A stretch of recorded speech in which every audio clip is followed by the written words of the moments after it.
సుమన్ టీవీలో మీ personal and business promotions కోసం కింది నెంబర్కి కాంటాక్ట్ చేయండి. ఎవరైనా చనిపోతే శ్మశాన వాటికల్లో ఖననం చేయడం కానీ దహనం చేయడం కానీ మనం చూస్తూ ఉంటాం. అయితే అటు భక్తులకు ఇటు భగవంతునికి మధ్య అనుసంధానకర్తగా వ్యవహరించే ఒక అర్చకుడి మృతి మాత్రం కర్నూలు జిల్లాలో పెను దుమారాన్ని రేపుతుంది. అంటే కల్లూరు మండల పరిధిలోని అయ్యవారి నాగలాపురం గ్రామానికి చెందిన అర్చకుడు చక్రవర్తి గత రాత్రి గుండెపోటుతో మరణించాడు. ఈ నేపథ్యంలో అతని మృతే ఇప్పుడు ప్రస్తుతం వివాదాస్పదంగా మారింది. అంటే గత 6 నెలల వరకు కూడా ఈ గ్రామంలో శ్మశాన వాటిక అంటూ ఉండేది. అయితే గత 6 నెలలుగా శ్మశాన వాటిక స్థలం తడదంటూ ఒక యజమాని పట్టాభూమి తడదంటూ ఆ స్థలం చుట్టూ ఫెన్సింగ్ వేసిన నేపథ్యంలో ఇప్పుడు ఈ గ్రామంలో ఎవరైనా చనిపోతే ఆ మృతదేహాలను ఎక్కడ పూడ్చాలనే విషయంలో తీవ్ర సందిగ్ధావస్థ అయితే నెలకొంది. ఈ నేపథ్యంలో అర్చకుడు చక్రవర్తి మృతదేహాన్ని దాదాపుగా 10 కిలోమీటర్ల దూరంలో కర్నూలు నగరానికి తరలించి అక్కడ ఉన్న శ్మశాన వాటికల్లో ఖననం చేసేందుకు ఆ చక్రవర్తి కుటుంబ సభ్యులు ఏర్పాట్లు అయితే చేస్తున్న పరిస్థితి.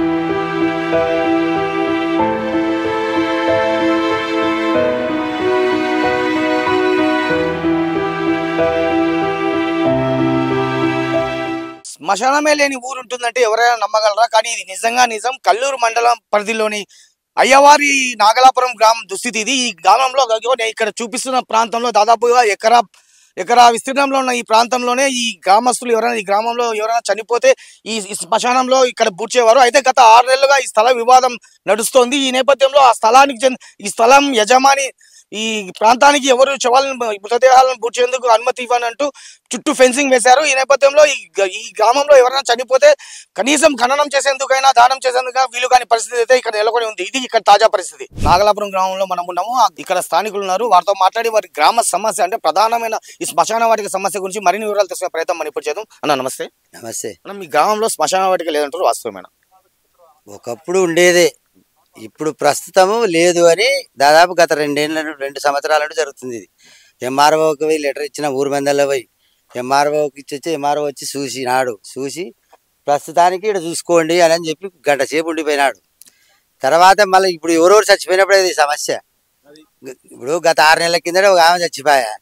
అది ఇంతకుముందు ఎక్కడైతే పెడుతున్నారో అక్కడనే పెట్టిపోయినాడు ఆయన. ఇప్పుడు ఆడికి వేరే వాళ్ళు పోవాలంటే పోలేకుండా ఉన్నారు. అది ఇప్పుడు వాళ్ళ బలమో ఎవరి బలమో మనకు కూడా తెలియదు. ఉన్న వాస్తవంగా జరిగింది అయితే ఇది. ఒక 2-3 శవాలు కర్నూలుకు పోయినాయి. ఒకటి పెద్దపాడులో పోయింది. పెద్దపాడు పోతే పెద్దపాడు వాళ్ళు మేము రానియమంటారు. చనిపోయినారు కదా ఆ వ్యక్తి. మేము కూడా అడ్డం పండుకుంటాం. మేము బయటికి వెళ్ళకుండా మాది రస్తా మెయిన్ రోడ్ అది. ఏం సమస్య మీరు చెప్పండి సార్. నేనేం మాట్లాడతలేను. ఇప్పుడు నేను శ్మశానం కూడా బయటికి మాది అడ్డ ఉంది మా ఇంటి రస్తలో. మేము ఆడ పక్కకు కూర్చుంటాం. తీసుకుపోనీయకుండా చేయకుండా ఎప్పుడు పూర్వకాలం నుంచి చేసినారు. ఇక్కడ ఈ రోజు కాదు, మేము పుట్టక ముందు కాదు, మా జనాన ఎప్పుడో మా తాతల కాంటి. ఈ రోజు స్పెషల్గా అయితే లేదు. ఇది ఈ రోజు మాత్రం మేము తీసుకుపోనేం. వాళ్ళు కలెక్టర్ వస్తాడో ఎవరన్నా సీఎం రాని. కరెక్టా సార్?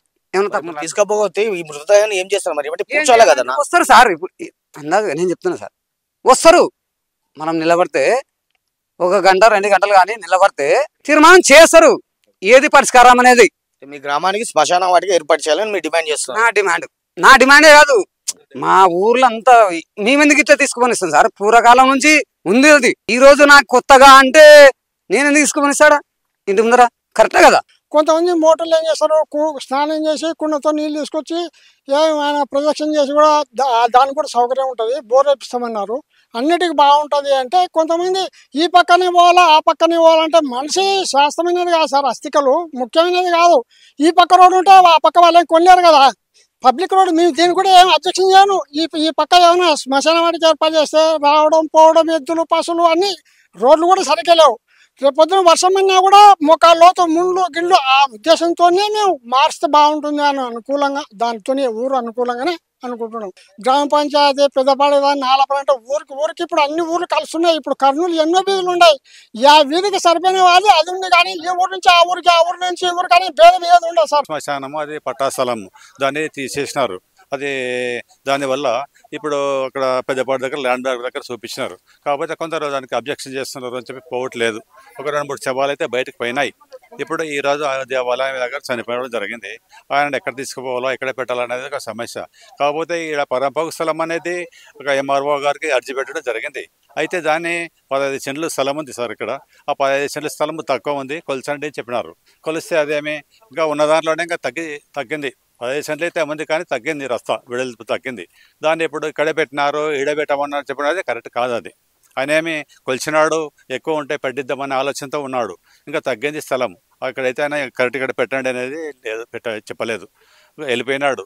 కాబట్టి మిగతా గ్రామ ప్రజలందరూ యూనిట్ అయ్యి అందరూ మళ్ళీ ఆయనకి ఎంఆర్ఓ గారికి ఏమైనా అప్లై చేస్తే మళ్ళీ ఎక్కడైనా చూపిస్తాడా, దానికి ఏం పరిష్కారం చూపిస్తాడు అనేది గ్రామానికి సంబంధించిన సమస్య సార్ ఇది. మొత్తం మీద అర్చకుడు చక్రవర్తి మృతి పెను దుమారం అయితే రేపుతోంది. అంటే అర్చకుడు చక్రవర్తి మృతదేహాన్ని కర్నూలు తరలించి శ్మశాన వాటికలో ఖననం చేస్తామని అతని కుటుంబ సభ్యులు చెబుతుండగా అతని మృతదేహాన్ని తరలించకుండా అడ్డుకుంటామని కొందరు గ్రామస్తులు చెప్తున్నారు. అంటే అధికారులు కావచ్చు, ప్రజాప్రతినిధులు కావచ్చు స్పందించి తక్షణమే తమ గ్రామానికి ఒక శాశ్వత శ్మశాన వాటికను మంజూరు చేస్తే తప్ప తాము ఈ మృతదేహాన్ని తరలించే ప్రసక్తే లేదని కొందరు గ్రామస్తులు కరాఖండిగా చెబుతున్న పరిస్థితి ఇది. ఇక్కడి తాజా పరిస్థితి. కెమెరా పర్సన్ శేఖర్తో నందకిషోర్, సుమన్ టీవీ, కర్నూలు ఉమ్మడి జిల్లాలో.